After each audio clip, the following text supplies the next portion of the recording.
Крыса гуляет у моря. Смотрите. Гуляла по пирсу. А вот сейчас идет.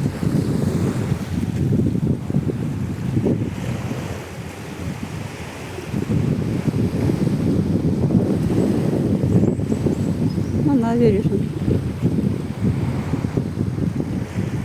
Все проверяет. Это море Средиземное.